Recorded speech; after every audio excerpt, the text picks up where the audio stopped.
Right. Good afternoon. Is my mic on? My mic is on, but can you hear on? Okay. I can hear you. Great. Good afternoon. It's 3 p.m. and I'll call to order the Board of Directors regular meeting for Monday, October 20th, 2025. May I have a roll call, please? Director Meyerhoffen? Present. Director Duff? Present.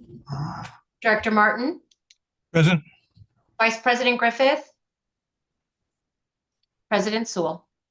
Here. Thank you. We have quorum. Thank you. And we have heard from Vice President Griffith that he had a work emergency and is hopeful to be here shortly. Item 3, we can skip because none of the directors will be participating remotely today. If you'd please stand for item 4, the Pledge of Allegiance. Director Martin, would you like to lead us? Place your hand over your heart and join me in saluting our nation's flag. I pledge allegiance to the flag of the United States of America and to the republic for which it stands, one nation under God, indivisible, with liberty and justice for all.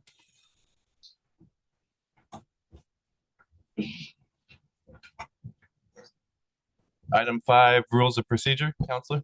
Yes, according to the rules of procedure adopted by the Board of Directors, all notice meetings are conducted using Rosenberg's Rules of Order as a procedural guideline. Directors should refrain from responding directly to public comments at meetings of the board.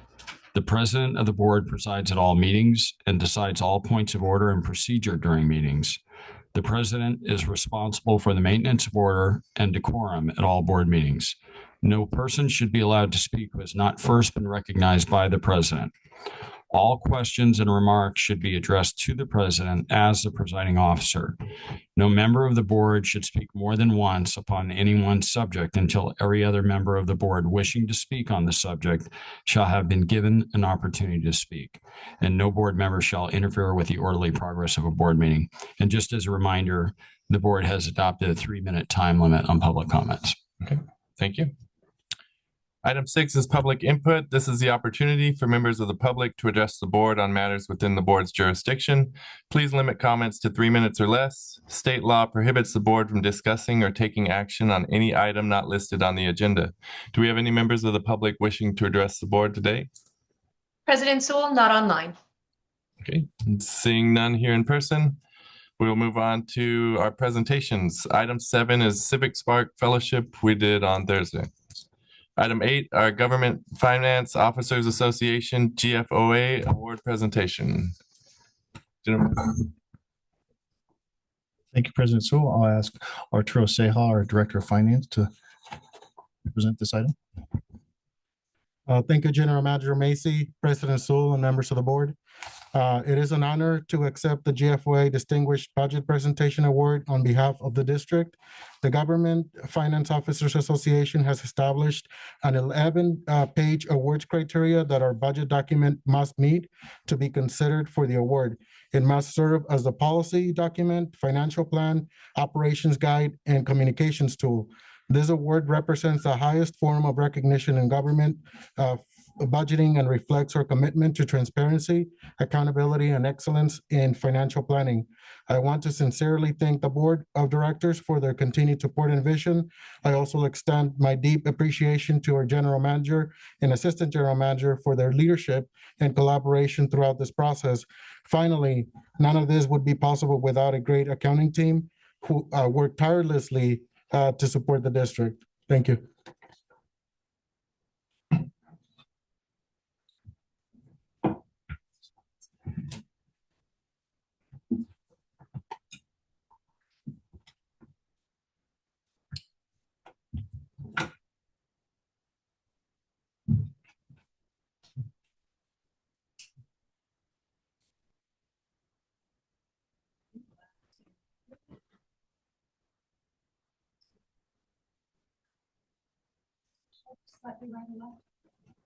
Yeah, okay.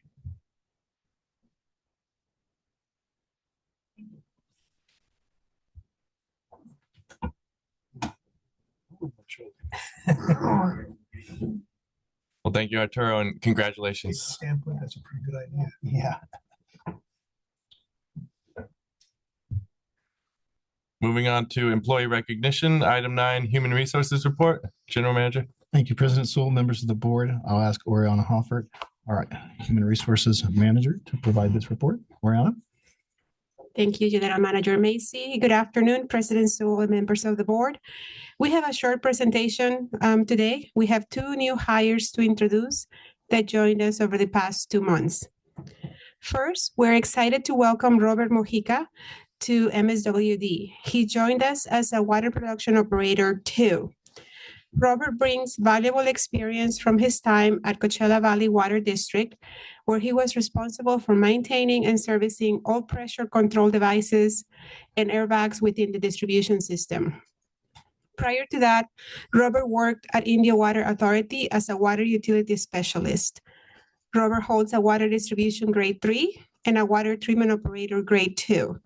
Here to say a few words about Robert is water production supervisor Nate Matter.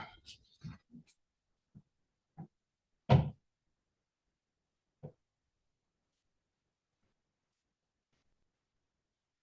it going, Mr. President, members of the board, Brian and Marion? I just want to say a couple words about Robert. He's been doing a really good job since he got hired on. We missed the first one because we were busy out in the field dealing with an emergency situation. So apologize for that. But he's been stepping up to the game and doing what we need him to do. So we really appreciate him being here, and thank you for giving him the chance to be in here. So thanks. Great. Thank you. Yep.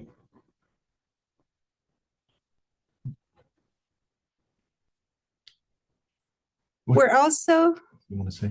Robert, would you like to say a few words? Yeah. I'd just like to say thank you guys for the opportunity. Oh. Yeah, we definitely want it on the record.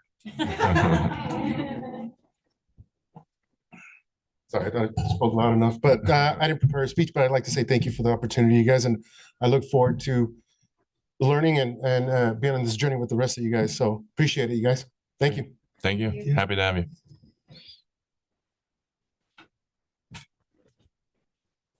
We're also pleased to introduce Skylar Aubrey, who joined our team as our new accounting manager. Skylar brings a strong background in public sector finance, most recently serving as assistant controller for the city of Riverside. Prior to that, he held the role of accounting manager with the city of Yucaipa. He is a certified public accountant and holds both a Bachelor's of Arts in Business Administration with a concentration in accounting and a Master of Science in Accountancy. Here to say a few words about Skylar is Director of Finance, Arturo Ceja.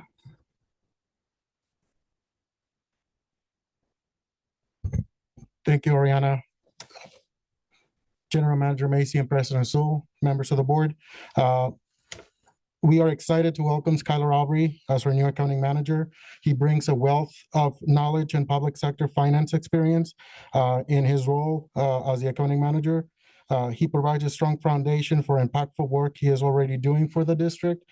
In just over a month, 2 months now, Skylar has been instrumental in finalizing several key projects and has shown a keen eye for procedures and policies. That is going to be very important as we move along with our projects for the Tyler conversion and a couple other projects in the accounting department. Here to say a couple of words, Skylar.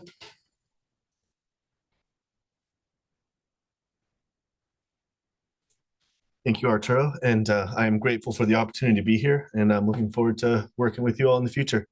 Thank you. Thank you.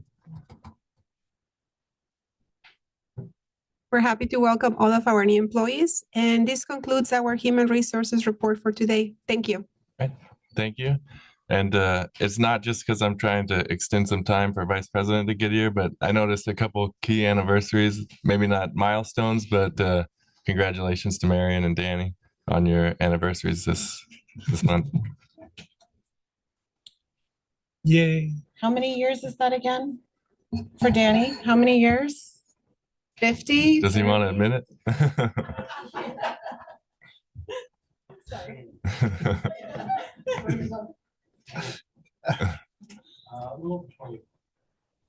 Very nice. We'll move on to our action items. Item 10 is Resolution 2025-19, and that's to adopt the initial study and mitigate negative declaration for the Mission Springs Water District Res BCT and Regional Water Reclamation Facilities Solar Development Project. It is recommended to adopt Resolution 2025-19, accepting the initial study mitigated negative declaration for the Mission Springs Water District Res BCT and Regional Reclamation Facilities Solar Development Project, and authorize the general manager to file the notice of determination. General Manager. Thank you, President Sewell. I'll ask our Director of Operations, Danny Friend, to present on this item. Danny? Thank you, General Manager Macy. President Sewell, members of the board. I don't have a lot to add from from Thursday's update as to what the initial study and mitigated negative deck was for. I am happy to say that the state's review concluded on Friday the 17th.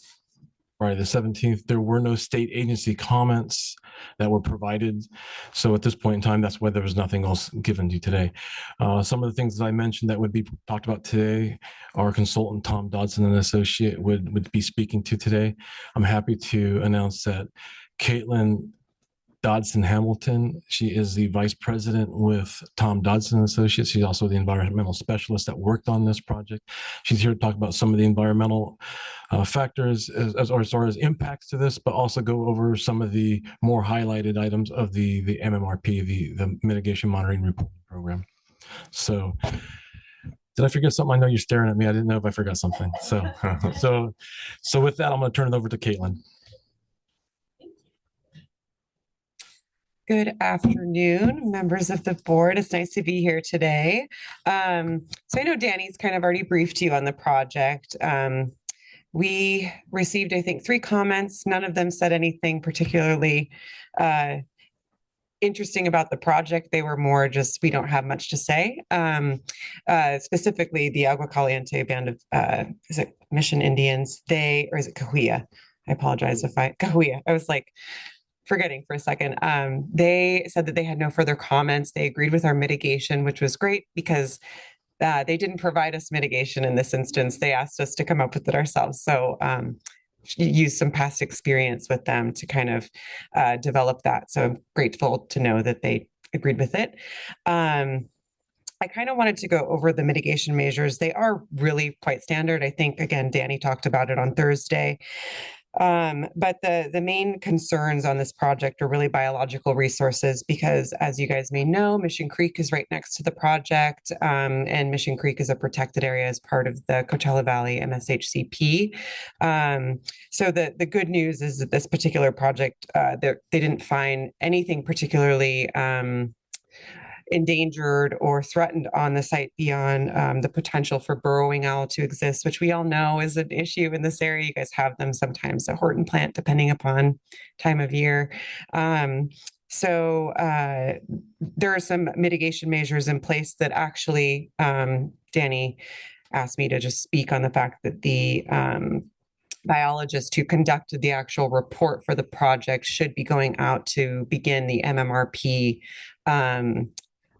studies this week. So moving the project along as quickly as we possibly can once we file the NOD, if you guys are to approve the project. So that was the main concern. There were actually a surprising number of not threatened species, but listed, not listed species, species that are of concern but are not listed, that were found kind of to be potential in the project area because of the on-site vegetation. But the nesting bird survey will cover you for those species. That's effectively what the biologist found for this particular site.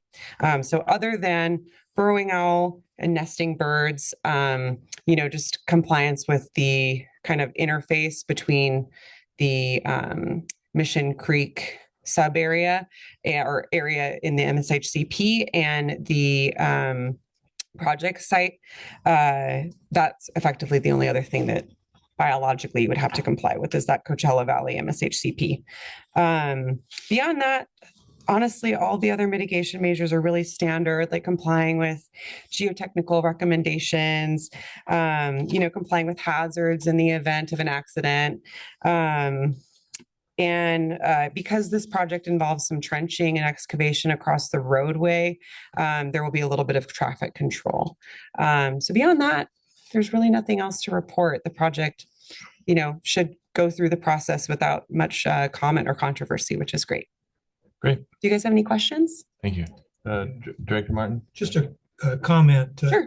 In the future, any issue that comes before you that involves the Agua Caliente tribe, please give me a heads up. I sit on their Agua Caliente Tribal Water Authority Board, Secretary Treasurer. So I'm very much involved in the water issues of the tribe. So shoot me an email or something like that. Great. That's great. Danny may utilize that information because we have to hire a tribal monitor for the project.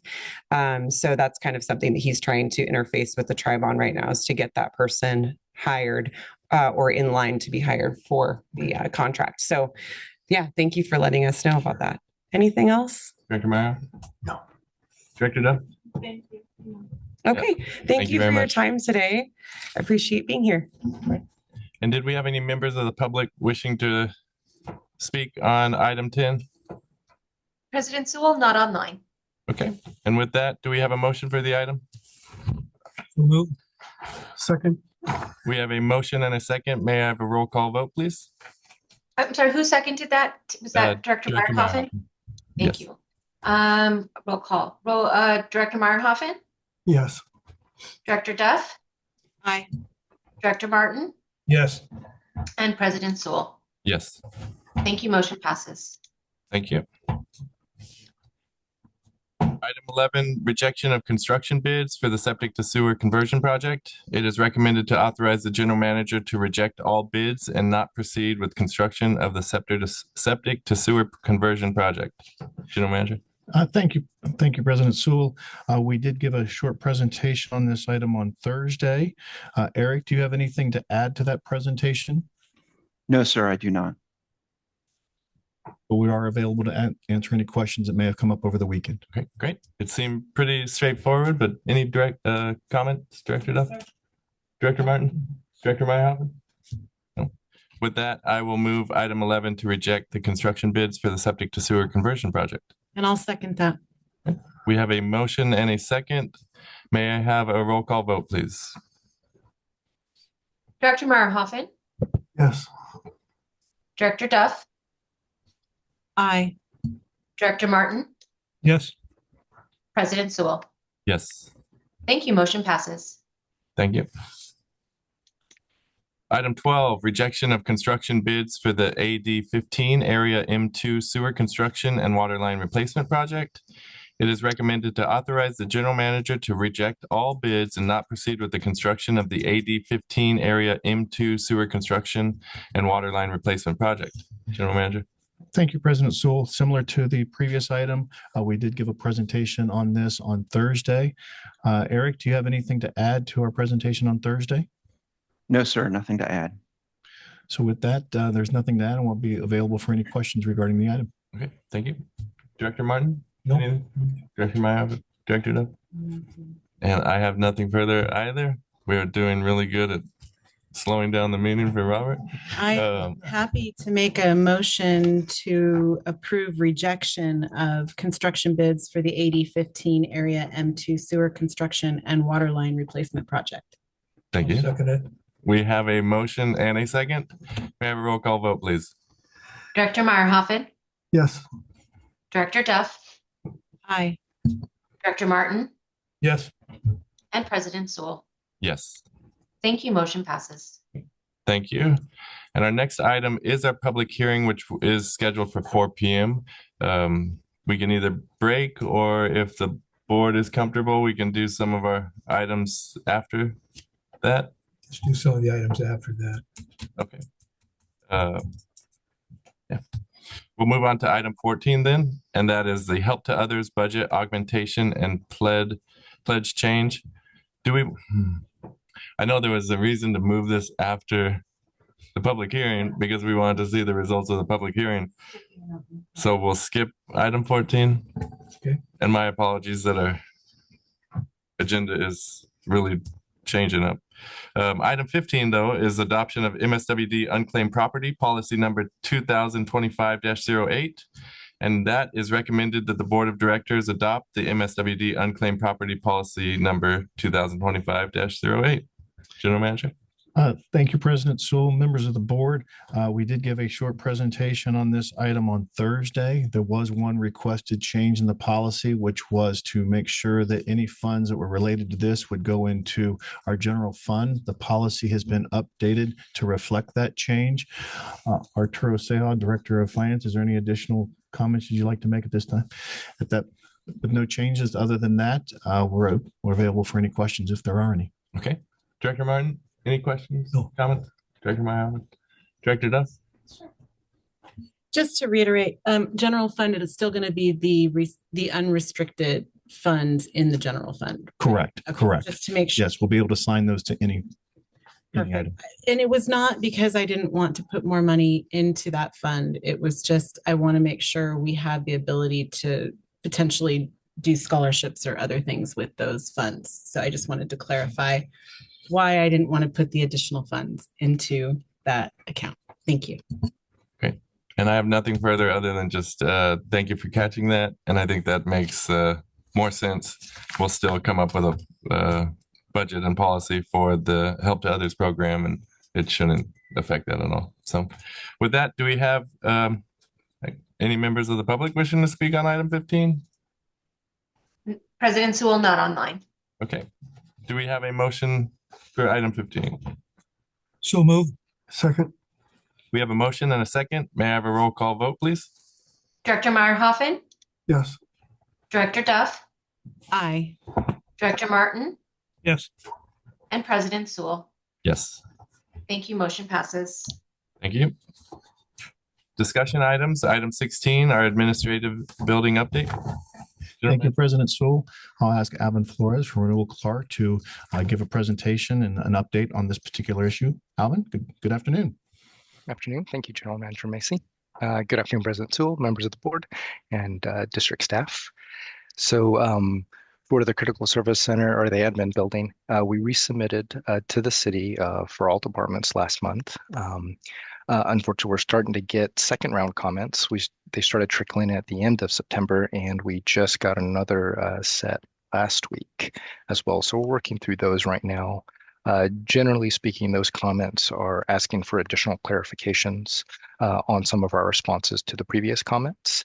I'd say for the most part, they've agreed to about 90% of our responses, and we're working through maybe that 10-15%, depending on the department, in terms of clarifying our responses or providing some additional information that's being requested from the various departments. But moving along a little bit slower than we like, and we were really hoping that things can get clarified in the first round. But yeah, we're hoping with these second round comments that we'll be able to wrap everything up and get it approved this month. Alvin, one of the questions that we had talked about LEED certification for the building, and what we had talked about in the past. We do have a couple of new board members on here that weren't part of that original discussion. Could you provide a summary of what you provided the board? Gosh, at this particular, almost 4 years ago, I believe. Yeah, it was quite a long time ago at this point. So generally speaking, we see different agencies or entities trying to achieve LEED certification as part of their sustainability goals. And a lot of that is for public outreach or some kind of public facing purpose. But understanding that as a water district, water conservation is your number one goal. And generally speaking, with LEED, what it's asking for is going above and beyond building code. And that's across the United States. When it comes to California, California already does have a separate section of the code called the Green Building Code that's on top of the base building code. And within that is where California, as a steward for sustainable design, is already moving above and beyond what would be considered minimum in terms of the building code. And so attempting to do LEED on top of the green building code can be a bit of a stretch or a push sometimes in order to really achieve the high levels of LEED that we would do. That's not to say that we're not already incorporating many sustainable aspects within the project. On top of that, in order to get the certain levels that you need to be above the California Green Building Code, there's going to be certain percentages that we have to be above that code, which again comes at additional costs. In terms of the timing for this project, normally that process would be started along with, say, for instance, the building department submittal and approvals. We're not quite at a design, but we're definitely finalizing that design based on city comments. And that's not to say that we would go through this generally the same process with the USGBC Green Building Code Council in terms of getting their comments, getting clarifications, and working through those. Not to say that we couldn't move forward with that, but there definitely be a risk because in terms of that, there's a lot of balancing you have to do in order to get and achieve certain code levels in terms of your percentage points. When it comes to city approvals, it really is a yes or no approval. When it comes to a lot of the green building code or the LEED items, there's discussions in terms of how far and above and beyond you're going, and that can be negotiated here or there and work through. So outside of that, I'm not sure if there's any other specific questions or comments. Did we have comments? I know Director Meyerhoffen, that was one of the things. I'll go last. Go ahead. Okay, Director Martin? No, thank you. Director Duff? Just one, if we could go backwards a little bit to your presentation about where we were with the comments. Are we getting comments back from them in a 10-day turnaround, or is it taking much longer than that? It's taking longer than that. I wouldn't say much longer, but definitely a little bit longer than that, unfortunately. So I think that's part of why we're a little bit further out than we'd like. But I'm asking only because I had a city council member asking me if that was happening, and I was unable to answer the question. So now I will be able to answer his question. So I appreciate that. Thank you so much. No problem. Vice President? And those comments that are coming back the second round, are they all pretty minor? Nothing that's going to really hold us up, you feel like?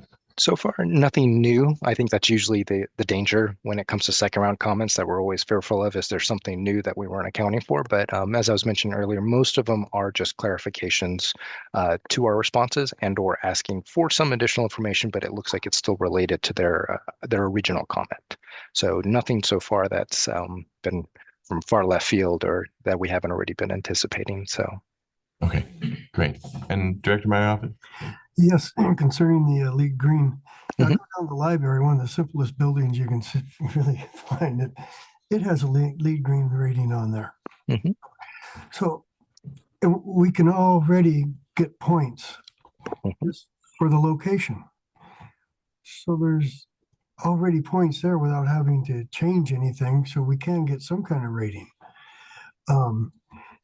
Incorporating skylights where you don't have them yet, that's really, the city's probably going to go along with that. I don't know why they would say no.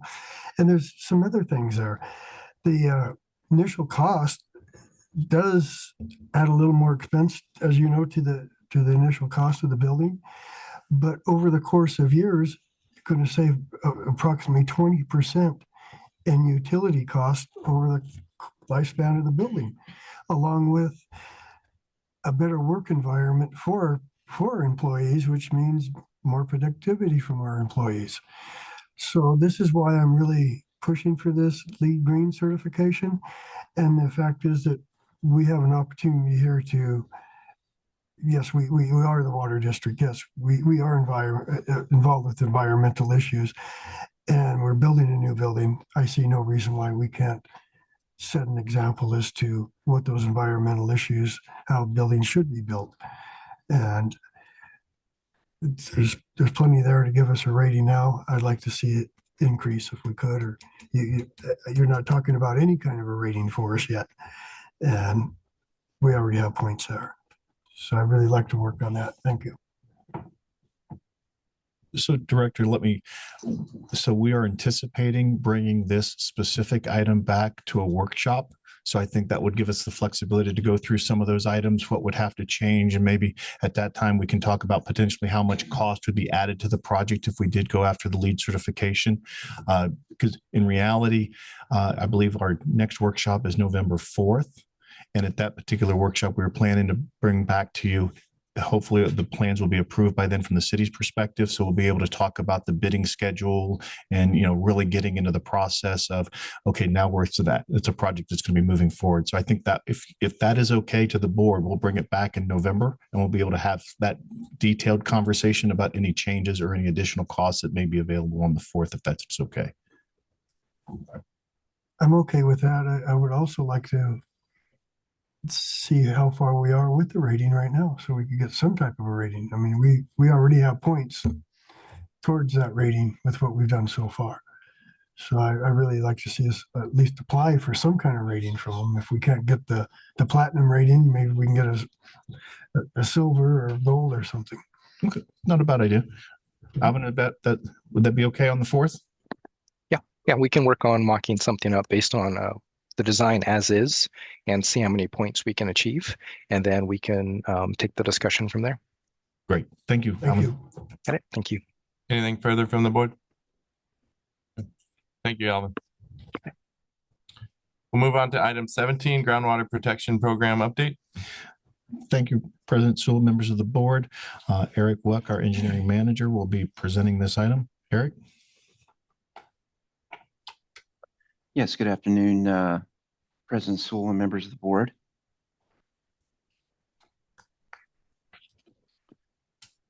Yes, for the groundwater protection program update, I've got 3 items. The first would be the Nancy Wright Regional Reclamation Facility. Staff has coordinated with the contractor to have the dead landscaping removed and replaced in November when the temperatures are a little cooler. Likewise, staff is preparing the Q3 quarterly report and reimbursement request. This will cover the completion phase of the project as well as filing of the notice of completion. Secondly is the regional sewer conveyance line. Staff has received and processed the submittals for the electrical and SCADA equipment for the Horton diversion structure. There is one final electrical submittal that is pending, and we expect that to be resolved by the time it's needed. And finally, for this project, staff has received a preliminary schedule that the contractor will start work on the diversion structure within 2 weeks. There's a good chance that they will start next Monday, the 27th. That's still tentative, but we're looking to have them start next week. Finally, Assessment District 15 Area M2. I discussed what the status is on that with the bid irregularities, and due to complications, the project will be re-advertised as soon as possible, and then we can get construction bids in and then presented to the board of directors within the next 2 months or so after we get the bids received. Are there any questions? Thank you, Eric. Any questions, Director Duff? No, thank you. Vice President? No. Director Martin? No. Director Martin? Thank you, Eric.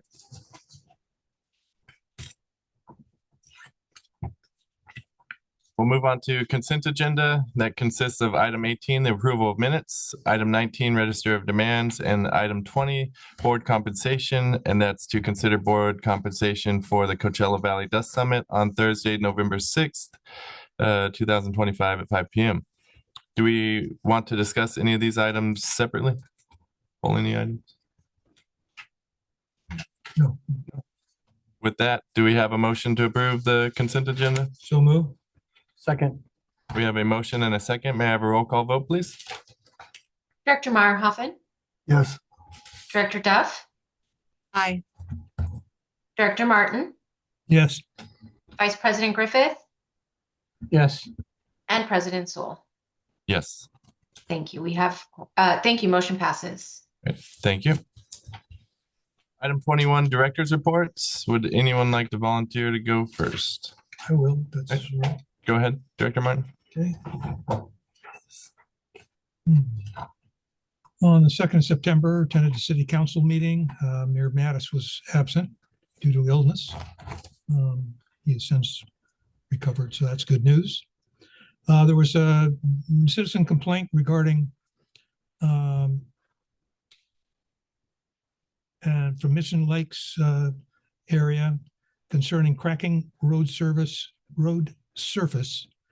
and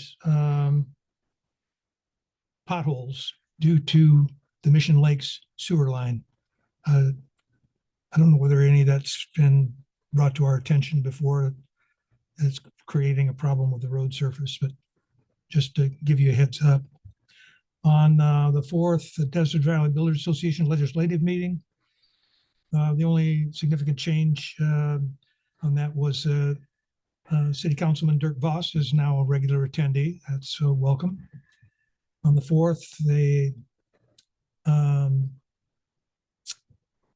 APA Expo and Awards Luncheon, Mission Springs Water District had the Nancy Wright Regional Water Reclamation Facility with an award called the Project of Merit Award for drainage, sewer, and waste water category.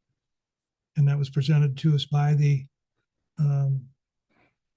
Coachella Valley chapter of the American Public Works Association, also known as APWA. On the 8th, Desert Valley Builders Association board meeting at MSA, well-attended event. Can't think of anything. Oh, they did a budget review, and DVBA is in good shape financially. Attended on the 11th, the BIA installation gala, another well-attended event. Had a lot of conversations with the electeds serving the Coachella Valley. On the 12th, All Valley Mayors and Tribal Leaders Luncheon. It was nice hearing from all of the different leaders, including our own mayor, on issues affecting each jurisdiction. On the 16th, Desert Hot Springs City Council meeting. The only one thing of any interest to me was an ordinance adding chapter 1506 to title 15, Building and Construction of the Desert Hot Springs Municipal Code to require contractors with large construction projects to register job sites as sub-outlet with the California Department of Tax and Fee Administration. I don't know whether that in any way affects the water district. I suspect it doesn't, but just in case. And on the 18th, Desert Valley Builders Association Networking Night. That was notable because it was Gretchen Gutierrez's last networking night before leaving to pursue a career in Washington.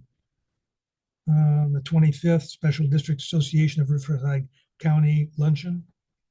It was a well-attended event, and it was an excellent presentation by the keynote speaker, Jeff Gonzalez, who's an assemblyman for the 36th Assembly District.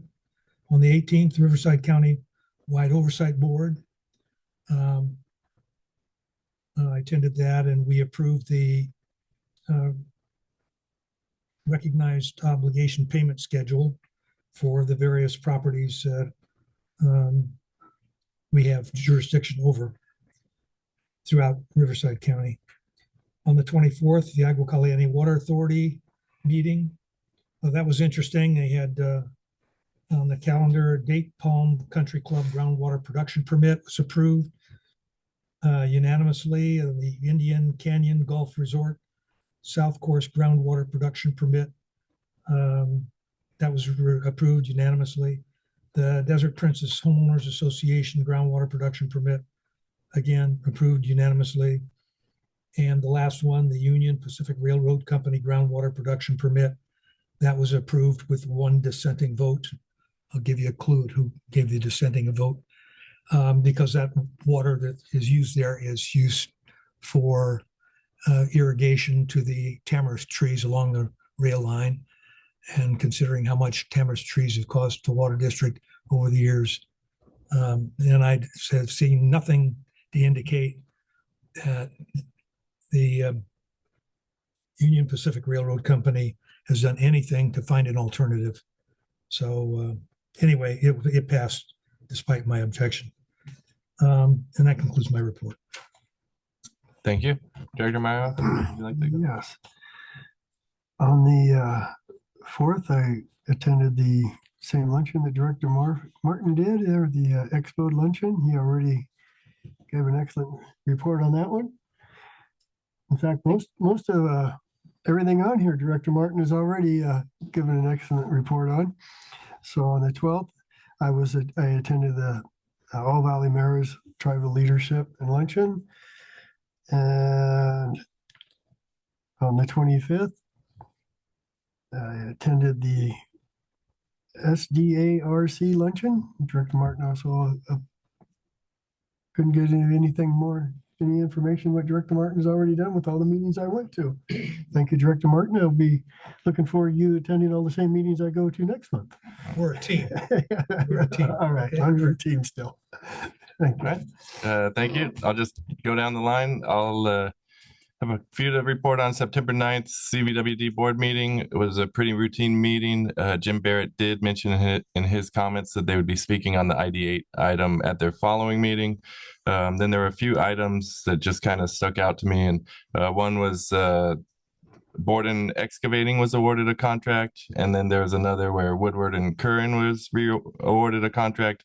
And both of those companies, I think we're familiar with here at MSWD. But other than that, it was pretty routine. September 12th, All Valley Mayors and Tribal Leaders Luncheon, attended with Director Meyerhoff and Director Martin. Was a bit disappointed with this one. Usually each mayor and tribal leader has a slideshow or a video presentation, and it's pretty in-depth. This year was just them speaking for a short period of time, and then they gave more time for Q&A from the audience. Would have been fine, I think, if the sound system worked. But it was very hard to hear. Overall, it seemed like Palm Desert and La Quinta were really the ones that are experiencing the most economic growth. But again, it was just hard to hear what was going on. Most mayors plugged their upcoming State of the City events, and Desert Hot Springs mentioned that they will have theirs on November 6th. September 23rd was another CVWD board meeting, and this I brought up and kind of reported on already at our workshop earlier this month. And the biggest item on their agenda, it seemed like, was the ID8 de-annexation. Many members of the public spoke against CVWD de-annexing. And I think we really got into that. But I thought Doria Wilms, our DHS city manager, did a great job when she spoke. And she reminded the CVWD board that the city is still very hopeful to have a service agreement between Mission Springs and Coachella Valley Water District to allow Mission Springs to serve the area near the I-10 freeway. And I do want to just state again that the de-annexation proposed was not initiated by Mission Springs Water District. And that is all I have. Vice President? My apologies for being late, but I do have a job. Sometimes prevents me from getting here on time.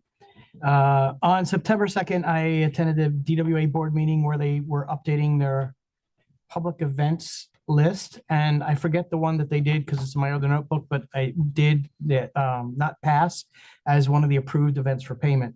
That was a really super short meeting. On the 16th, not a long meeting either, but kind of decent.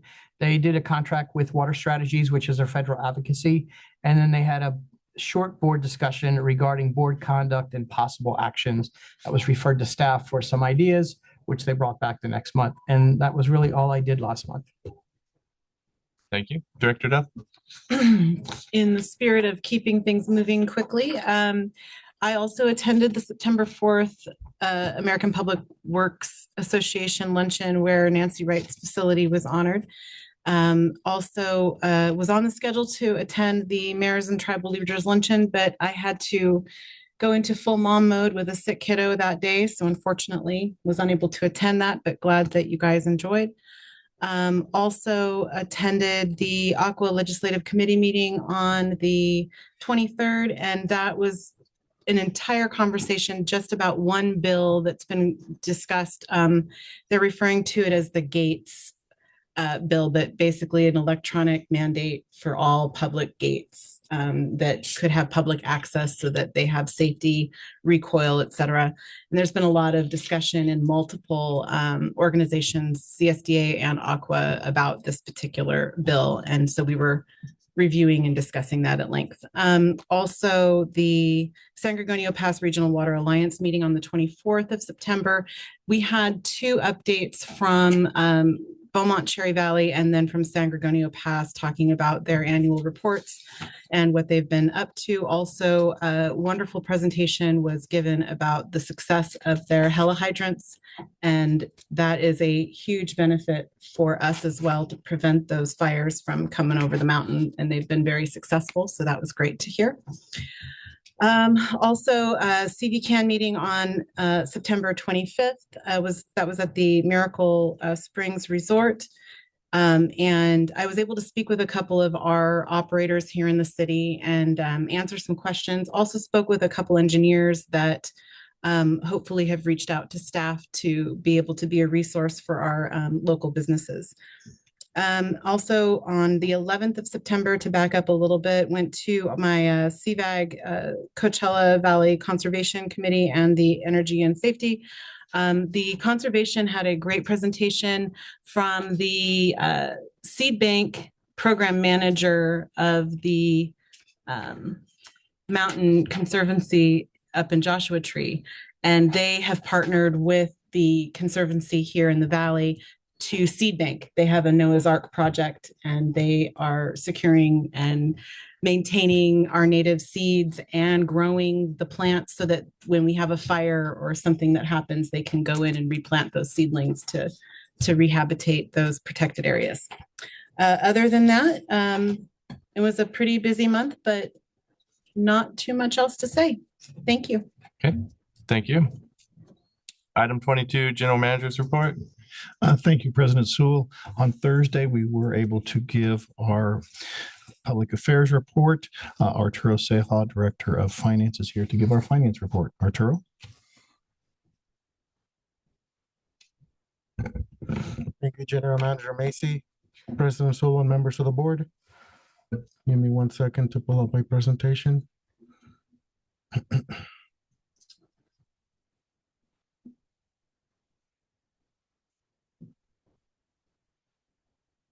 Are you able to see that? Yes. Okay, perfect.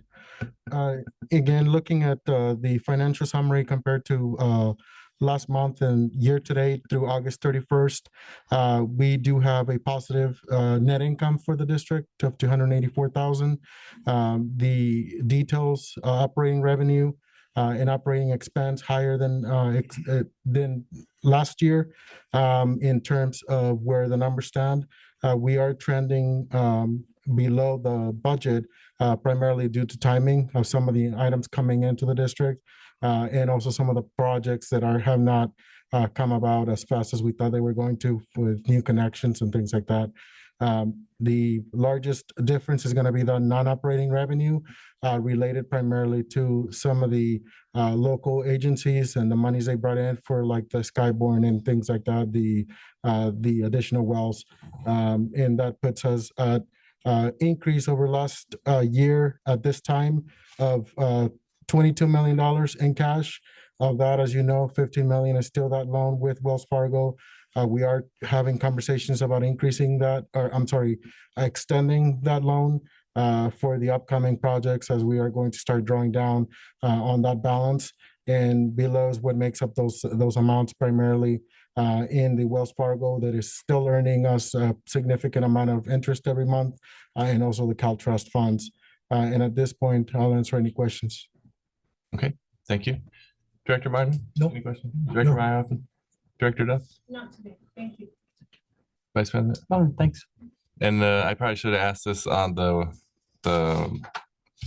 sewer side item, but what is our remaining balance of the grant that we haven't received once we move forward with M2? I know we have 15 in the loan, but is it like 11 or 12 million? I don't know what the actual number is off the top of my head. I will ask Eric to get that to us, and hopefully he'll get it to us before the end of the meeting, because I know engineering has that running total. Okay. But 8 sounds about right, but I think it's a little bit more than that. But from that perspective, the sewer project, if you will, when we bid it the first time, we're gonna have to request additional funding. So I don't know the nature of your question, but I'll get that answer before the end of the meeting. It is 8, and we're about 175,000 that Mike is requesting reimbursement additional that were previously taken out. We found the backup that they requested, and we're submitting that again. So yeah, a little over $8 million. There you go. Okay. I was just trying to kind of see the difference between our loan and what we have done. Right. And with that, as long as the board's okay, we'll take a recess until our 4 o'clock. Sure, if you'd like to. Okay. Yeah. Item 23, district council comments. Okay, just briefly, on Thursday, you heard that we were going to update you on a couple new pieces of legislation that are now law that will impact the district in one way or another. And the first one that I'm going to briefly address is SB 827. That just recently went into effect, and it deals with training for board members and others. And you are all familiar with AB 1234, and under that, that existing law, which is set forth in Government Code Section 53235.1, it requires local agency officials to complete 2 hours of ethic training every 2 years, with the first training within 1 year of commencing service. So under this new law, SB 827, it requires local government officials to complete ethics training within 6 months of commencing service, and expands the requirement to include senior level staff, and also requires local government officials to complete fiscal and financial training related to budgeting, contracting, and procedural duties. The goal of this new legislation is to assist officials in upholding ethical standards and responsibly managing public funds. It was approved by the governor on October 11th, and it takes effect January 1 of the coming year. In terms of how this impacts you all, if you're a current official and you were in service, you were in office prior to January 1 of 2026, then you have to complete the new training by January 1 of 2028, unless your term ends before then. And then you have to repeat the training every 2 years. For new officials that serve after January 1, they have to complete the training within 6 months of assuming office, and they have to repeat the training every 2 years. If you serve on multiple agencies, then you only need to complete the training once every 2 years. So you don't have to do it for every agency. So that's my report on that legislation. Can I just ask a question on there? Having just gone through the training not too long ago, are we already doing that compliance with that? You are on AB 1234, but this has a new layer, and it requires training on fiscal training. Yeah, I went through that too. Oh, you did? Okay. As part of your AB 1234? I guess you would take. AB 1234 typically deals with things like the Brown Act, 1090, Political Reform Act. We did the. It usually doesn't deal with fiscal and budget training. Yeah, we went through both. They were separate. Okay. We did the. But you'll have harassment training and the. Okay. That's different. That's different. I'm assuming maybe the CSDA trainings that we've gone through recently. So I'm sure you'll know the and you'll have till January information 1 of 2028. It'll be a separate plenty of time, and it will be separate. Dory will be on to us telling us. I'm sure she will. Yeah, we can count on Dory. So the other, you've probably heard, and I know from Marion, you've heard about SB 707. She mentioned that last Thursday. That's a new law that brings about sweeping changes to the Brown Act. And maybe some of you have already heard about it, that it was coming. I was just at the League of California Cities. There was a lot of talk about it. Not unfortunately any presentations, but a lot of discussion going on in the halls and whatnot about this, what this means for government agencies. Fortunately for Mission Springs Water District, because you're a special district, most of the new changes aren't going to apply to this district. But just for your edification, it deals with two areas, or there's two parts of the law. One deals with eligible legislative bodies, and then another section of the law has general rules that apply to all agencies. That second part's what's going to apply to Mission Springs. But to the extent you're interested, the way it defines an eligible legislative body is that is subject to the more detailed rules and changes, more sweeping changes. An eligible legislative body means a city council with a population of 30,000 or more. And I'm just going to read part of the definitions. A city council of a city located in a county with a population of 600,000 or more. So that'd be pretty much all the cities in the Coachella Valley. A board of directors of a special district that has an internet website and meets any of the following conditions. One, the boundaries of the special district include the entirety of the county with a population of 600,000 or more. And the special district has over 200 full-time equivalent employees. Two, the special district has over 1,000 full-time equivalent employees. Or three, the special district has annual revenues that exceed $400 million a year. So none of those definitions apply to Mission Springs. So you're only going to be subject to the general rules. Let's see here. So let me just touch on those general rules. And this law became effective October 3rd. The provisions that are going to really affect Mission Springs become effective January 1. And so the plan is that we'll bring you something before the end of the year. And you'll probably hear about this at Aqua as well, but we'll bring something to the board so that we're in compliance before January 1. Some of the new rules that apply generally to public agencies in California, it used to be that the Brown Act, it was optional whether the district provided a copy of the Brown Act to the board members. Now it's mandatory. We have to give board members, in this case, an updated version, and we will provide an updated version of the Brown Act with these changes. And that has to go to any elected or appointed person that serves as a member of a legislative body. Also, the social media exception, it allows officials to communicate with members of the public on social media, but you shouldn't comment in response to another elected official's posts. That's the current rule, and it now makes that permanent. No thumbs up, no emojis, no comments. Reasonable accommodation. The new law articulates that legislative body members may participate by teleconference as an accommodation for a disability. The members must participate using both audio and visual technology and must disclose if another adult is in the room with them and the general nature of the relationship with that other adult. The teleconferencing members' participation counts towards a quorum at the same physical location as members participating in person.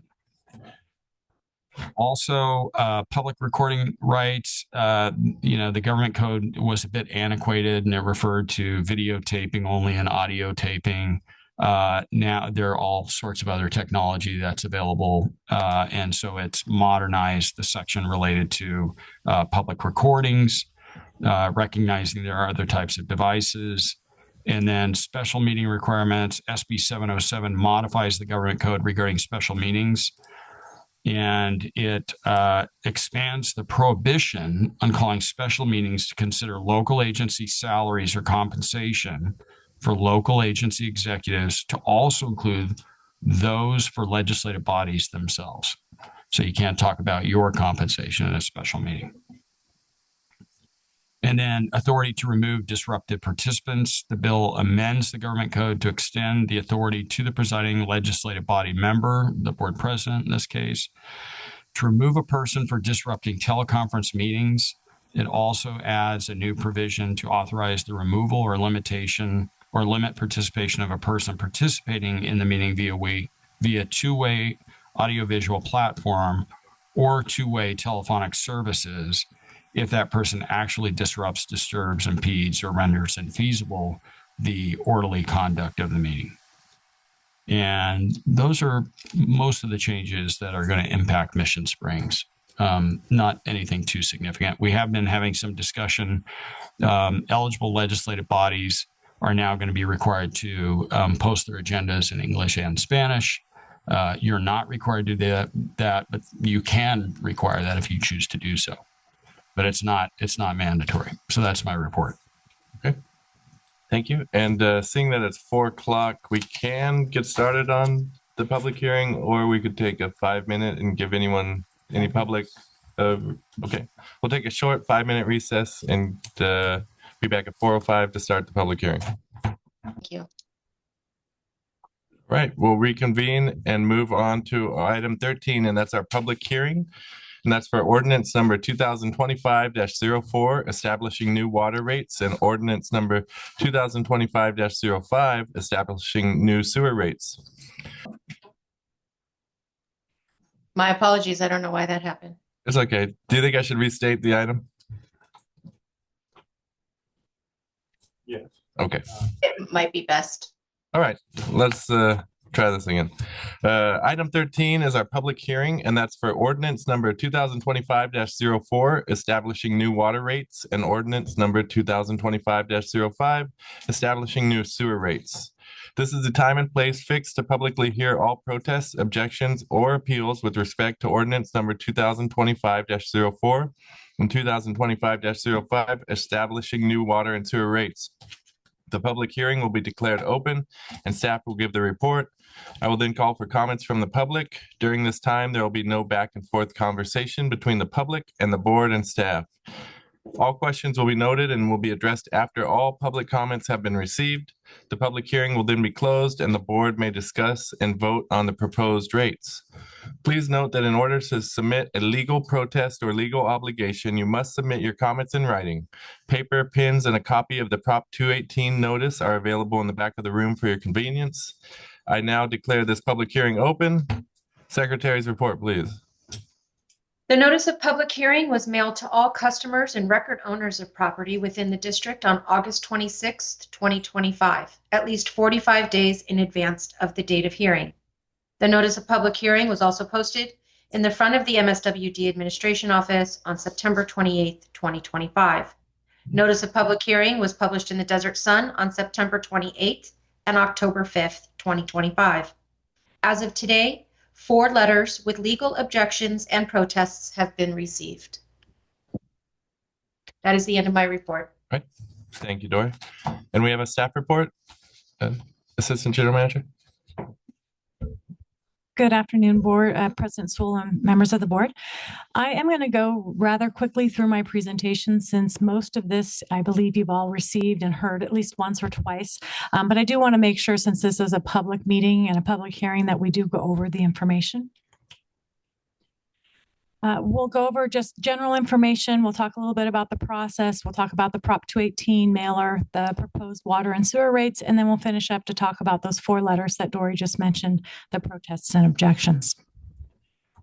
Again, as was mentioned a couple meetings ago, the district really does have a fiduciary responsibility to make sure that we're setting rates at a place that is fair and equal to all customers, and that we are putting them in a place where that we will go on in perpetuity. We don't want to undercut ourselves. We don't want to underprice ourselves and then make ourselves in jeopardy of not being able to provide resources where we need to. We are a public agency. We do not have shareholders, and we really can only charge what it costs to serve our customers at their current rate. Our current rates are based on our 2012 financial master plan and our 2015 cost of service. Since our last rate update in 2020, a lot of things have changed. Regionally, our CPI has risen more than 27%. Our sludge disposal costs have gone up by 29%. Our chlorine and disinfectant costs have gone up 76%, and our electric utility costs have gone up by more than 82%. When we went out to the public meetings and we shared this information to the community, those stats were very sobering to them. And I think those stats of all the information that we shared were probably the most interesting and vital to our residents. Again, the Prop 218, the AB 2257 compliance is a very public process. There is community engagement every step of the way. And really, this didn't just start 45 days ago. All of this started months and months ago as we started looking at our framework of our study, and then we engaged the CLEAR committee. We did reach out to Reptelis, which is a third-party consulting company. They're the ones who helped put together this financial plan and the corresponding rates.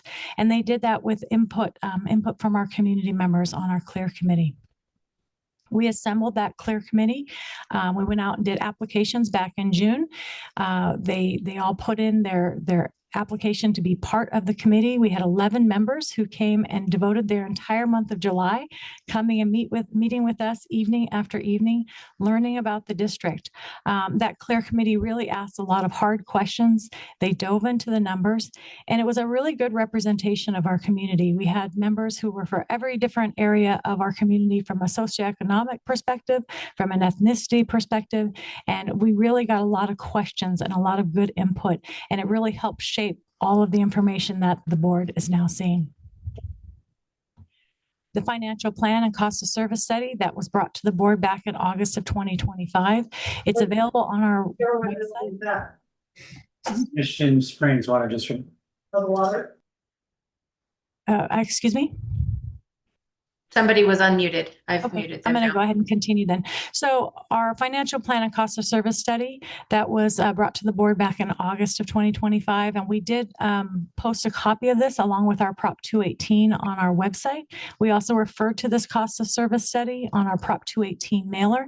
And we encourage the public to review this and ask questions, just because this is really the basis and the information that was what really formed our rates.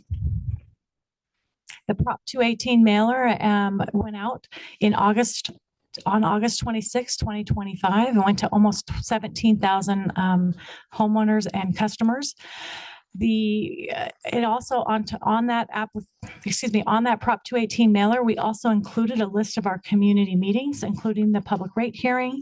It also detailed out the protest and the objection process.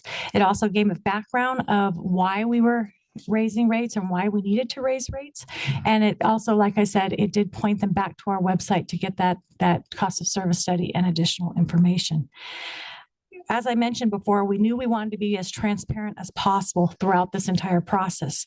And that's why when we first started looking at the Prop 218 process, we wanted to make sure that we are engaging our community with these discussions. Had we wanted only to address the letter of the law, you may have seen a folded postcard with black and white language, and you would have only had today's public hearing notice included on it. Instead, we went to great lengths to engage the community, holding 4 MSWD-sponsored community meetings in both evening and in the daytime locations, and with locations spread out throughout our community. We also made sure that Prop 218 mailer was translated into Spanish. We didn't send people to our website to get that Spanish translation. We mailed it to their homes. We also sponsored community meetings where we listed that on our Prop 218 mailer, again, going above and beyond what is required by the letter of the law. And we promoted those meetings on our social media accounts. Further bringing this information to our customers and to where they are, we presented at standing community meetings, including the Desert Hot Springs City Council, the Women's Club, the Senior Center, the Rotary Club, as well as the Skyborn HOA, the Vista Montana HOA, the Historical Society, and the Friends of the Library, and the Jewish Family Services Luncheon, and more. We spoke to hundreds of residents. Many of them had their Desert Sun articles in their hands when we met them, and we did our best to go above and beyond and make sure that they understood what the district is facing in the coming years. Now moving on, we'll talk a little bit about the rate models.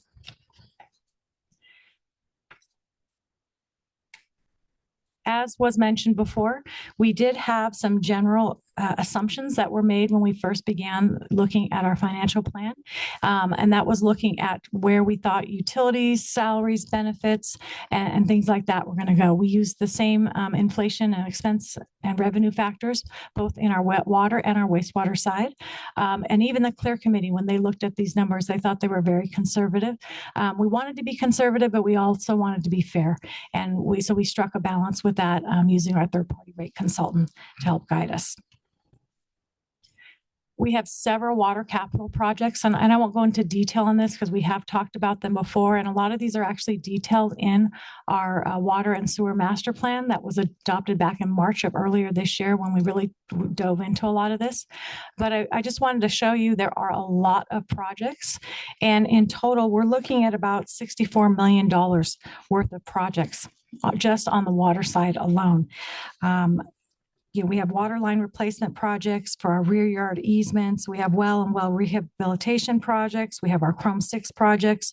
We have emergency generator purchases, and even the intertie between our IDE areas and our current system. To cover the costs on some of these, we'll be pulling some from our reserves. Some will look at long-term borrowing, and then some will also be developer supported. This was really one of the things that we looked at, and we spent a lot of time with our CLEAR committee, is going over the dashboard. And two real big keys on the dashboard, and I know we've talked about this before, but looking at the debt coverage and then looking at our reserves. And it was really important to both staff and also to our CLEAR committee that we looked at these reserves. You can see if we do nothing, if we don't adopt any type of rate increase and we do nothing today, you'll see that our reserves start to fall very, very low very quickly. The same thing with our debt coverage. Within fiscal year 2029 on our debt coverage, we will be at an unacceptable point. And so these were things that we really wanted to look at and make sure that we addressed. So one of the other ideas we looked at was an 8% revenue increase. And you can see things leveled out pretty well there. We have our emergency line, the green line there on the right on the reserves, and then we have our true policy set. And you can see we're pretty well off with 8%. But really, it's not until we get to 9% that we actually see very stable revenues there, looking to the future. And so that's why the recommendation came to the board that we would look at a 9% revenue adjustment overall. Going back and looking at how our rates are structured, we have two pieces of our rates. We have a volumetric and we have a base rate. The base rate is typically where we grab your fixed costs. And right now our base rate is about 29% of what our customers pay. And the volumetric is about 71%. We did look at this about the idea toying with the idea, could we put more things into the base rate? But what we are really worried about is that those customers who are already conserving, those customers who are using a lot less water, we did not want them to be penalized because they're already using less water. And so that's why we kept the ratio very similar to what it is today. You'll see this is our existing rates. Again, they were based on our 2012 financial master plan, and they were also with our 2015 water cost of service study. And the last rate increase the district had was back in 2020. You'll see the 33/4 inch meter size. That's the fixed monthly charge is $13.63. 99% of our customers fall under that 3/4 inch meter size. On the volumetric rates, you can see we have a tier 1 and tier 2 for our single family residential. On average, most of our customers fall somewhere under that 13 or right around that 13 units or 13 CCF per month. And you can see that current charge is $229 for the tier 1, goes up to $311 for the tier 2, and multifamily is very similar right below that. And then you have non-residential and irrigation below. When you start looking at our current rates and how we compare to other agencies, we're not the lowest, but we're also not the highest rates within the Coachella Valley. And really, if you start diving in, and I did a little bit of research on each one of the agencies, and you could see where the different agencies fell. CVWD had their last rate increase. They just finished their 5th year on their last rate increase. And we know with all the Chrome 6 issues that they've got, they're talking about right now revisiting their rates and doing something different. Coachella has had the same rate since 2015, and they just hired a new consultant to review their rate structure. We talked about Mission Springs Water District. Our last rate increase was in 2020. Myoma Dunes just started the rate making process, and when I called them, they specifically cited their needs to address Chrome 6 and that they would have to be changing their rate structure. Desert Water Agency is on year 2 of a 5-year rate increase.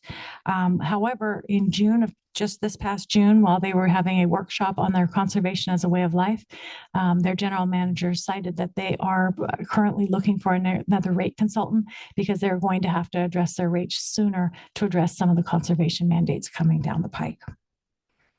And Indio Water Authority just raised their rates in July, and they're starting with a 5-year rate increase. So again, we're not the highest, but we're also not the lowest. I will say we are one of the first agencies that has a Chrome 6 issue to already be moving these Chrome 6 costs into their rate structure. And that's why I believe a lot of the agencies are lagging behind us, but they'll be coming up behind us very soon.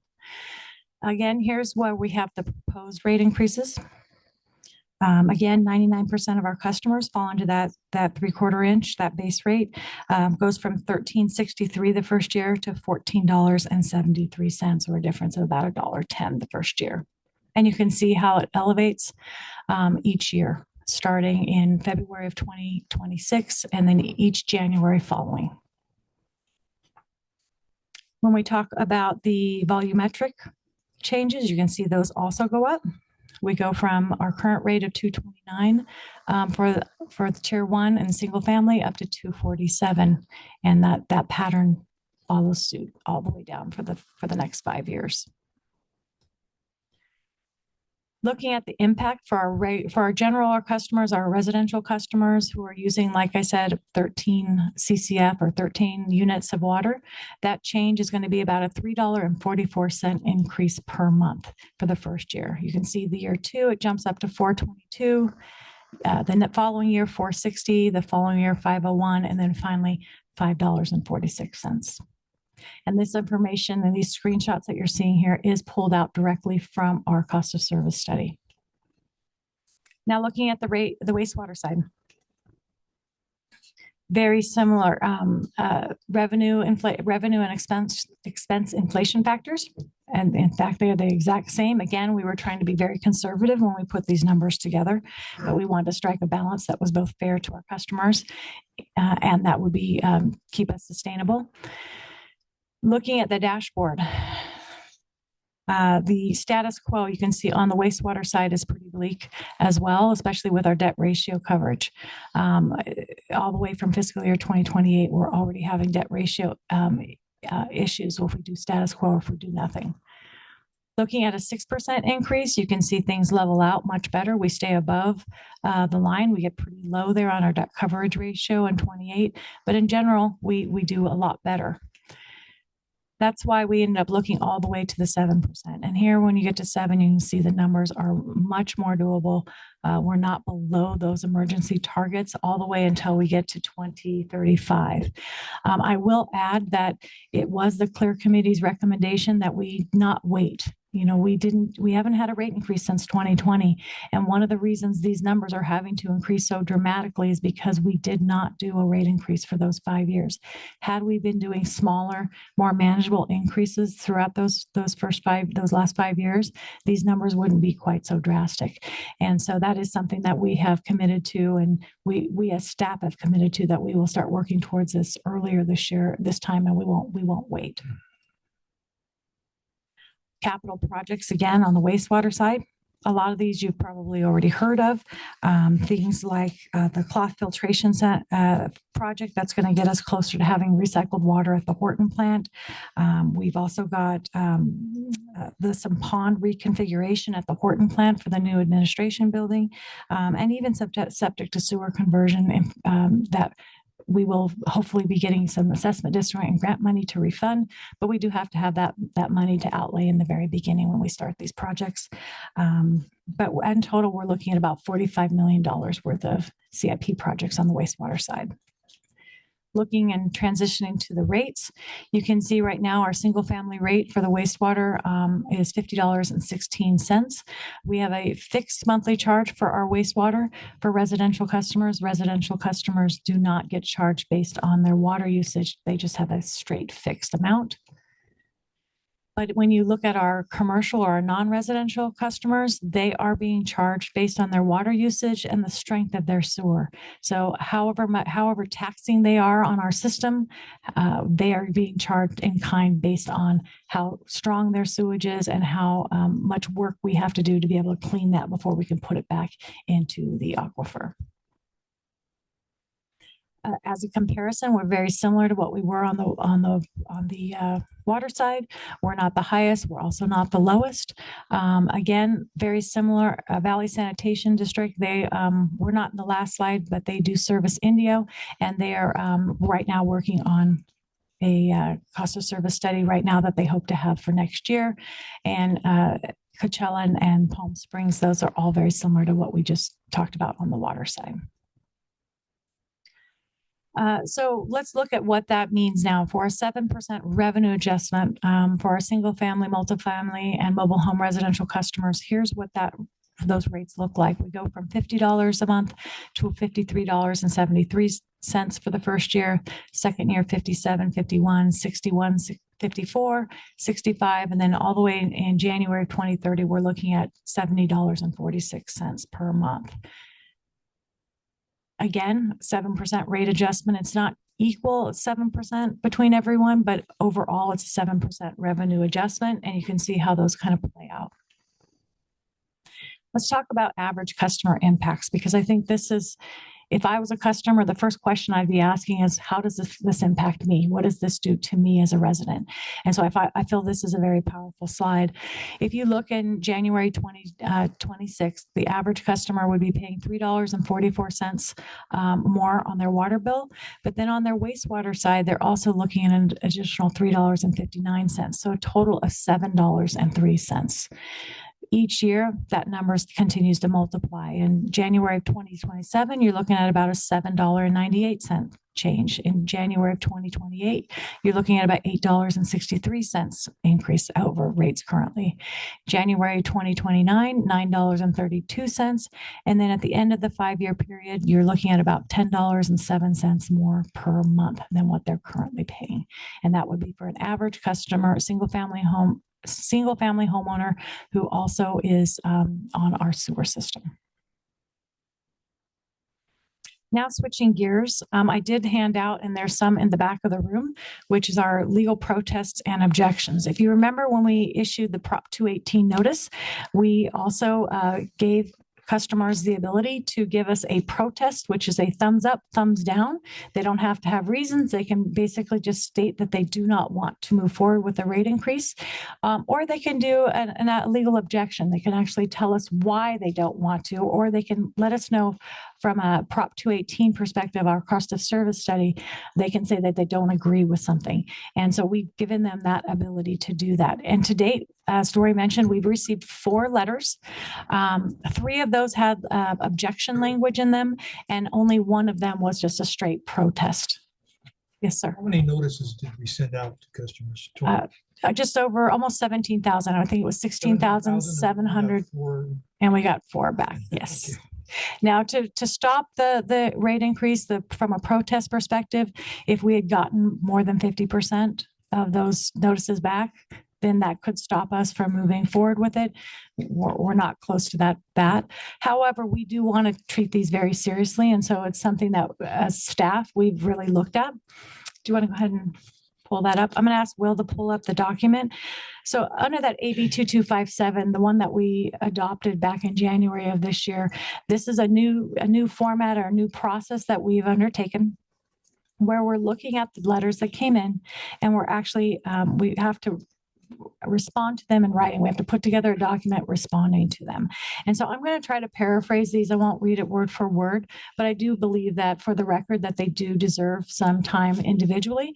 Of the 4, remember we have 4 letters. 1 of them was just a straight protest. So really we had 3 letters that had objections listed in it. Of those 3 though, 2 of them were carbon copies of each other. and they were for the same address. So if from a protest perspective, if we were close on the protests, one of those letters would not count. So really, we've got two letters of objections that we're really dealing with today, and those are the objections that are listed here today. So the first one, first objection we had was that raising rates by nearly 50% is unreasonable, especially when CVWD recently limited their increase to only 5%. As with all of the objections I'm going to read, the objection does not raise any issues regarding the district's procedural or substantive compliance with Prop 218 or any other law, and it does not specify any legal provisions allegedly that's been violated. Again, as I mentioned earlier, MSWD has the fiduciary responsibility to set rates and charges in amounts sufficient to meet our operating expenses and provide for repairs and depreciation while creating a fund to pay interest and long-term debt obligations. Prop 218 does require that water rates do not exceed the proportional cost of service attributed to these parcels, and the proposed rate increase is based on actual costs and revenues as described in the cost of service study. Our rates are not based on neighboring utility costs. The next one moving to is that Mission Springs rates are already higher than neighboring districts like CVWD and Myoma Dunes. Again, this objection does not raise any issues regarding the district's procedural or substantive compliance with Prop 218. And again, the proposed rate increase is based on actual costs and revenues as described in the cost of service study. It is not based on neighboring utility costs. The methodology used to calculate the rates ensures that each parcel is charged only its proportionate share of the cost of service. And this objection does not justify a reduction or alteration of the proposed rates. The next one moving down is the groundwater replenishment charge adds in another 60 cents per unit, unfairly inflating bills. The groundwater replenishment fee is set by the district state water project contractor, Desert Water Agency. This fee is collected on MSWD water bills as a pass-through. It is not part of the MSWD rate structure, and therefore this objection does not justify a reduction or alteration of our proposed rates. The next one down, these charges fall directly on property owners, families, renters, and seniors on fixed incomes who simply cannot absorb such steep hikes. MSWD recognizes the burden a rate increase poses for residents and those in our community most in need. Therefore, the district is reviewing a proposal to increase the annual pledge amount for its water assistance program, Help to Others. The program is funded through non-rate revenues, specifically those collected from cell phone tower and land lease agreements with telecommunications carriers operating in the area. Again, this objection does not justify a reduction or alteration of the proposed rates. Next one down the bottom of page 2 is rates must be tied to the actual cost of service. And the answer here would be that MSWD enlisted a third-party rate consultant, Raf Tillis, to develop a cost of service study that includes a comprehensive review of the district's current water and wastewater cost requirements to determine rates that meet the current and future needs. A full copy of the study is available for public review at mswd.org/rates. This objection did not justify a reduction or alteration of the proposed rates. Middle of page 3 regarding maintenance. This gentleman mentions that it took the district a minimum of 18 years to repair the line in front of his property that went on from occasional leaks per year to once or twice a week in 2024 before it was finally repaired. He wants to know, will the maintenance schedule be markedly improved by these increases to protect the service?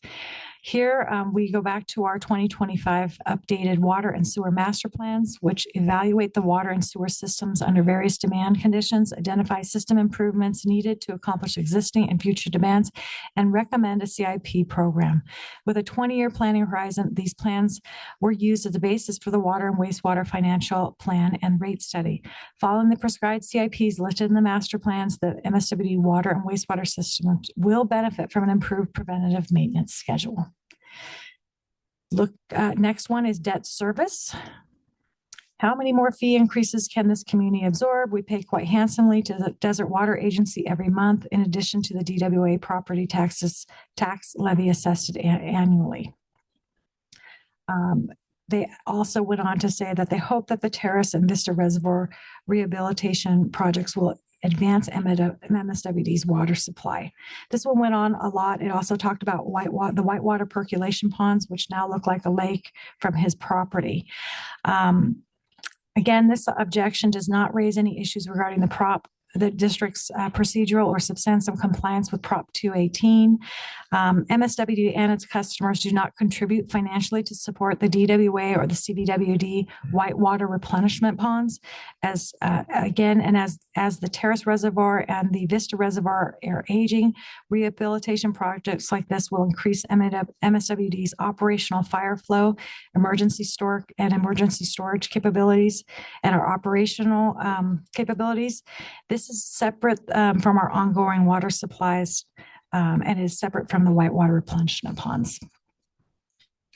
And the last two on the back page, there's one about chromium-6, and this gentleman talks about how research indicates there is more of an inhalation danger of this contaminant and less if it is with water. And we did cite that chromium-6 present in our groundwater supplies is naturally occurring and has not changed significantly since the district was formed more than 70 years ago. And while many experts agree with the writer of this letter, MSWD does not have the latitude to disregard the state's new MCL. And our very last one is regarding conservation. There's not much leeway for further conservation for us to reduce our water bill. While driving around town, I noticed many customers have stopped watering their yards and trees and significantly stressed the little bit of landscaping that remains. This is an unsustainable prospect for all of us, especially MSWD. In the state of California, in response, the state of California has adopted an aggressive conservation as a way of life standard regarding water districts to reduce usage. And while many agencies will be able to rely on outdoor turf removal projects to meet objectives, MSWD customers will be forced to look inside at water saving appliances and better water management practices. To lessen the financial impact on our customers, though, we are utilizing the alternative compliance pathway, but the district will still be required to perform additional annual water use reporting, and we will also have to document and report targeted marketing and communications campaigns to customers that continue to use beyond what is mandated. Therefore, this objection does not justify a reduction or alteration of the proposed rates. And with that, that is a high-level overview of all of the concerns that were brought forward. Again, none of them seem to be procedural based with our Prop 218, but we did feel that they did warrant to be addressed and to be answered. And that concludes my presentation today. Okay, thank you. Question. Yeah, if you've covered this, I'm sorry, you give us a lot of information, and I might have missed it if you did provide it. Desert Water Agency, of course, does not provide sewer service to their customers. That's handled by a private company. Do we have the cost that the private company is charging customers on there? Was that covered in there? I didn't hear it. Yeah, will you go back to it? Yes, Director Martin, that is included in the graph. Back to, you can put up the slides, I can find it.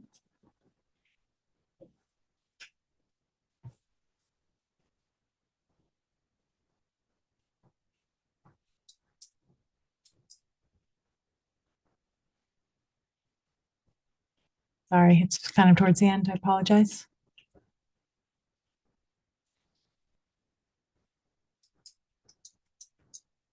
You probably could jump through. Almost there. There we go. Oh, there we go.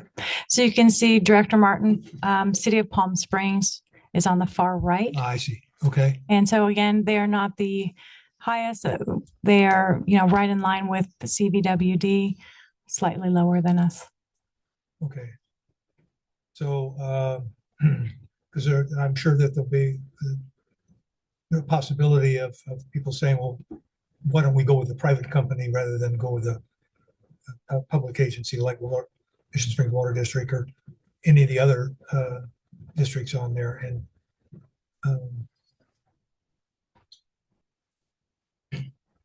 of course, when you combine the two of what they're paying for sewer and water, even though they're two different companies, are still on there, we're still looking pretty good.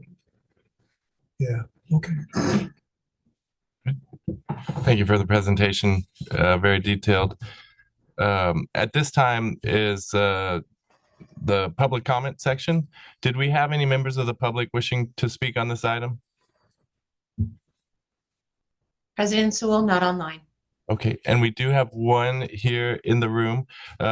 So please keep your comments to 3 minutes or less. And if a speaker has made a point, the same point, please minimize your repetition of those points. There will be no back and forth conversation between the public and the board and staff, and all questions raised will be addressed after the public comment period. So go ahead, please. Hi there. How is everyone? Good, thank you. So as a volunteer member of the CLEAR committee, I probably didn't ask why we waited 5 years. So that is my question, why we waited 5 years. Residents who do not have sewer or do not have sewer and they have septic, are they being impacted by the rate increase? Again, questions I didn't ask when I was a CLEAR committee. Since I'm relatively new to Desert Hot Springs, and it was really an honor to be on this committee because I learned so much. One of which initially I had septic, and I told the realtor, "There's no way. Like, let's move on. Let's go somewhere else." And then it happened for me.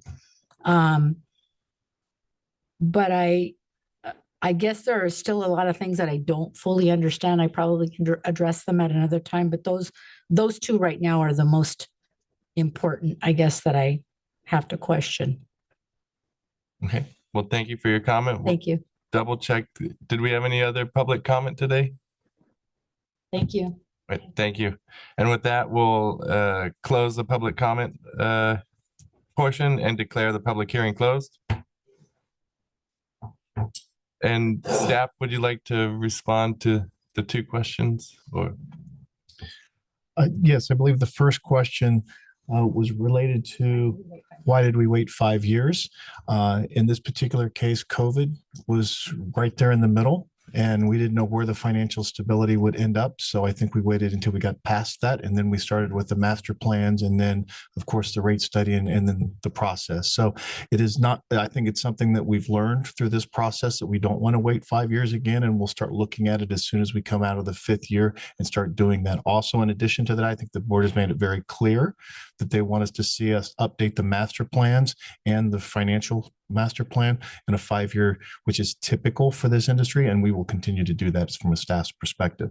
The second question was if it's water rates and sewer rates are going up, if there's a septic tank, would that be impacted? Yes, for water, but not on sewer. If you're not connected to the sewer system, then you wouldn't be paying that sewer rate, but the water would be increase would hit you. So septic, if you have a septic tank, you're not connected to our sewer system, so you would not be impacted from that perspective.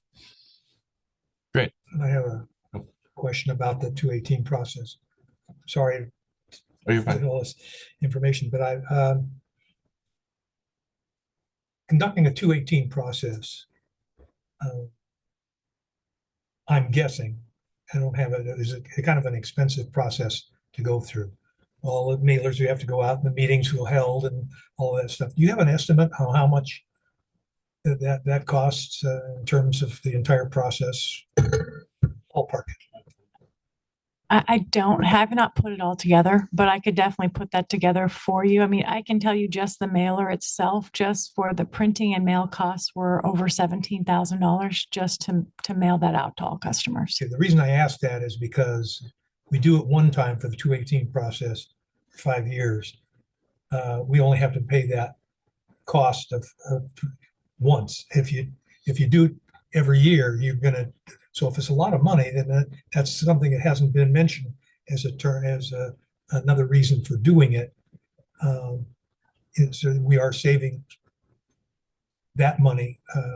So it's something I think we should be made aware of. I'll put that together. Dealing with the public. Yeah, I'll put those numbers together for you. And it would include the rate study. Yes. That's the starting point. And that's not inexpensive. And then the 218 notice and staff time, a lot of staff time, and then legal counsel reviews. Just imagine that you had to do that every year for 5 years if you wanted to do the rate increase. So we have to do once. Right. And just to kind of tag on to that first question, I think a big part was we wanted to get the financial master plan done before the rate study. But just looking forward into the future, you almost have to start before the rate increases end to be on top of it for, I mean, it's a long process to get to where we are today. I think we started maybe 2022 into the year, talking about the rate study and the financial master plan. So hopefully we can be proactive for the next round. Most definitely. And do we have a discussion or questions from the board? Did you have anything further, Director Martin? Oh, I've got a ton of questions, but I'll save them for later. Sorry. Okay. Director Meyerhoff? There's a whole lot of work that went into this and a lot of information. I had one of our customers ask me if over the last 5 years, if we've done a in-depth study to cut costs back. And I simply replied, that's why we haven't had a rate increase in 5 years. We've been watching very closely. And with the information that was presented tonight, you can see that every aspect of this rate increase has been looked at. And it's very well put together, very well planned. And it's very important that we've done this. Sorry that we had to have a rate increase. Nobody likes a rate increase. But as I mentioned last meeting, we live here in a city, and that is a luxury that we pay for, like electricity and having our garbage hauled off. If you want to live out off the grid, you won't have that luxury. But then again, the only time people here in town want to live off grid is when they have trouble with their neighbor. After that, they're happy to pay these luxury bills. So thank you very much for all the hard work. Sorry to our customers that we had to do this, but as you can see, it's necessary. And I'm very happy about the transparency we're having here within the budget. And I may be asking more questions about who paid for what. Did a grant money pay for a section, or did the district pay for a section? I know General Manager or Assistant General Manager Champion. I kind of put you on the spot the other day. How'd you arrive at that conclusion? And I didn't mean to put you on the spot. I should ask that question prior, but I'll be asking more questions. I like that. And I think it's very important that we let the citizens know where we're at and who's paying for what as we go along until our next rate increase. Thank you. Thank you. Director Duff? I don't have a whole lot to say. It's been a privilege of mine to hear from our community members and from the CLEAR committee and all the work that was put into this entire process by our community members. It's humbling to see the hard work and very intentional thought that our community members put into their volunteer work to come up with what we all see here today. I also want to, again, and I said this last week, but I again want to thank our staff and all of our employees who went to where our customers are, who went out into the community, who went and met with them in their communities where they felt comfortable, where they felt safe to ask the questions. And we got asked some really hard questions, and I think that overall, we live in a community here in Desert Hot Springs where we all know that we have to be accountable for ourselves. We have, I think, living out in the country, as some people feel Desert Hot Springs still is, I think you have to be more self-reliant. We can't rely on our neighbors. We can't, other neighboring communities, maybe. We can't necessarily rely on the federal government to bail us out like we maybe used to or had been accustomed to. And I think that this rate study and this process has shown that we in Desert Hot Springs are fully capable of looking after ourselves and taking care of our responsibilities. And I feel that this was a step in the right direction. And I also want to say that I agree with the comment made today by one of our members in that why did it have to be 5 years in between? And I think staff has heard me ask that question for 3 years since I've been here. And I think that, yes, there were a lot of mitigating reasons, specifically in this last 5-year period, COVID, Hurricane Hillary, right at the time when our new general manager was 1 week into his job, and we had lost a 20-year general manager to retirement. So there were a lot of moving pieces that all happened at once. But I just want to thank our staff for rising to that challenge. You guys have done so beautifully, from our management staff, the directors, our finance team, and our customer service team. You know, I don't think they get as much recognition for what this process has done to them. And although they may have stayed behind their desks, they took many phone calls, I'm sure, and many emails that they had to help field and answer questions. So I'm again really humbled for the way this process went through and for how our community came together. And I just want to thank staff and our community for the process. Thank you. Thank you. Vice President? I want to echo Director Duff's thanks to the CLEAR Committee.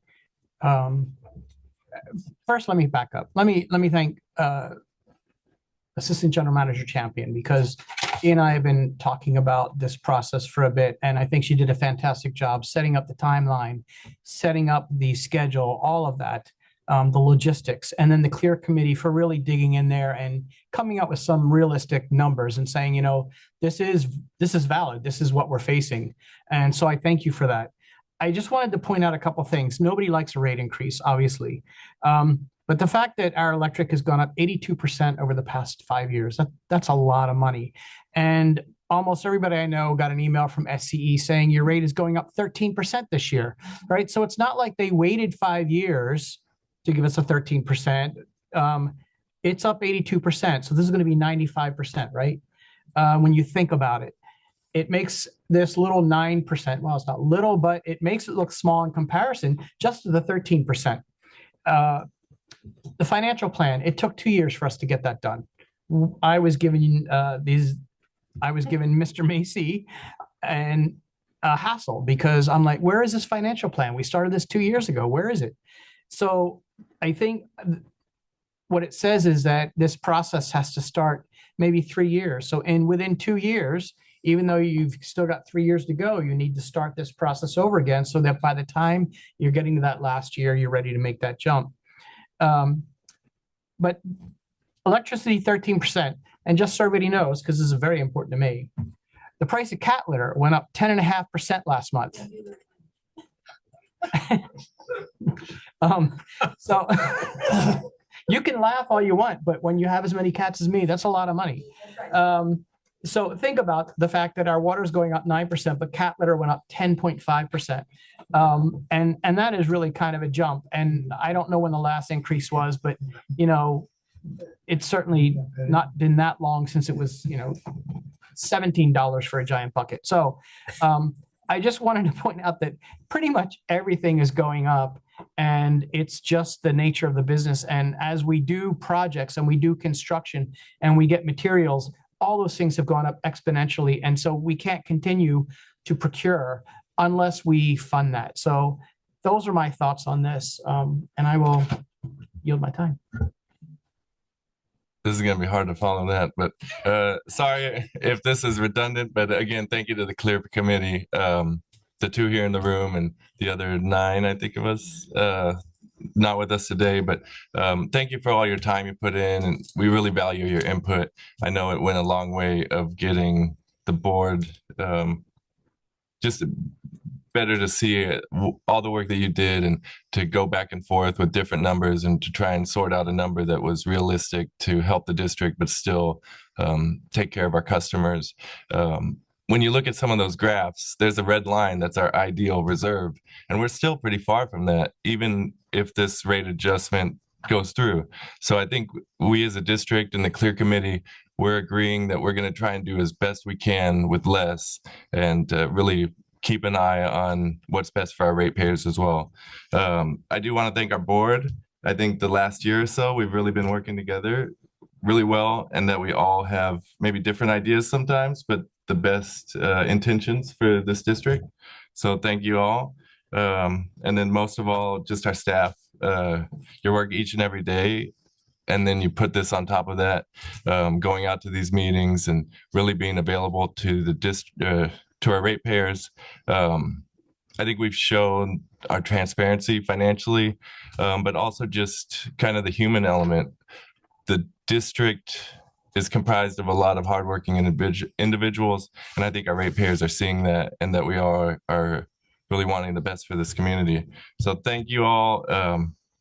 Not much more to say, but I will move forward and move that we adopt the ordinance number 2025-04 and 2025-05, establishing new water and sewer rates. I will second. We have a motion. Can we do them separately? I'm sorry. Can we please do them separately? Oh, sure. I will move just 2025-04, the water rate. I'll second that one. We have a motion and a second. May I have a roll call vote, please? Director Meyerhoffen, Yes. Director Duff, Aye. Director Martin, Yes. Vice President Griffith, Aye. and President Sewell. Yes. Thank you. The first motion passes. Okay. Would anyone like to make a motion for the second? I'll so move. Okay. We have a motion. Do we have a second? Second. We have a motion and a second to approve ordinance number 2025-05, establishing new sewer rates. May I have a roll call vote, please? Director Meyerhoffen, Yes. Director Duff, Aye. Director Martin, Yes. Vice President Griffith, Aye. and President Sewell. Yes. Thank you. Second motion passes. Okay. Thank you. I have one quick comment I'd like to make. Go ahead. Just for everybody's benefit, recognize that each year when the rate is scheduled to be increased, board will as normal during a board meeting, get a financial report from and determine whether or not we still need that rate increase, and we will have the option, if we decide as a board that a rate increase is not needed, to not proceed with the scheduled rate increase. And we do that. We'll do that every year. So Thank you. We will move on to item 14, and that's our help to others budget augmentation and pledge change. It is recommended to authorize a budget augmentation of $60,000 to cover increased annual pledge amounts for the Help to Others Customer Assistance Program, and to increase the authorized annual pledge to an amount yet to be determined. General Manager. Thank you, President Sewell, members of the board. I'll ask our Assistant General Manager, Marion Champion, to present on this item. Marion? Thank you very much, General Manager Macy. As I mentioned at our study session, this item is asking to augment our current budget. We currently have $20,000 budgeted for the Help to Others program for this fiscal year. What I'd like to do is increase that with an additional $60,000, bringing the total to an $80,000 for this fiscal year. And during the last study session, it seemed like the board had identified $150 as the amount to move to the pledge. So I would ask that the board consider augmenting the budget by $60,000 and setting the pledge amount at $150 annually per customer. Okay. Thank you. Did we have any questions or comments from the board? Director Duff? The only question is the one that I had brought up on Thursday, which was regarding, would it be bringing back how or who qualifies for the Help to Others program to ensure businesses or licensed businesses cannot participate? That's something that we will do administratively. Okay. And we will do that with the United Way. So it wouldn't be something we would be asking the board. Thank you very much. Vice President? I have none, but I'm happy to make a motion when you're ready. Okay. Director Martin, question or comment? Director Meyerhoffen? I just have one comment, and that's I'd like to see us visit this annually and kind of keep track. If we were to max out, say 9 months through, we could even bring it to the board to possibly, okay. Go ahead, Vice President. I would move that we augment the Help to Others budget by $60,000 and we increase the amount of help available to $150 per year. We have a motion. Do we have a second? I'll second that motion. We have a motion and a second. May I have a roll call vote, please? Director Meyerhoffen, Yes. Director Duff, Aye. Director Martin, Yes. Vice President Griffith, Aye. and President Sewell. Yes. Thank you. Motion passes. Thank you. And our agenda has hopped around quite a bit today, but we are now on item 23, and that's item 25. That's our closed session conference with legal counsel. Would you like to state? Sure. It's as stated, potential initiation of litigation, and it's one potential case. Okay. And with that, we'll head into closed session. Thank you. All right, we're back from closed session. Counselor, can you report out? Yes, the board met in closed session. Item 25 was conference with legal counsel, potential initiation of litigation involving one potential case. There was no reportable action taken. Okay, thank you. And with that, meeting is adjourned.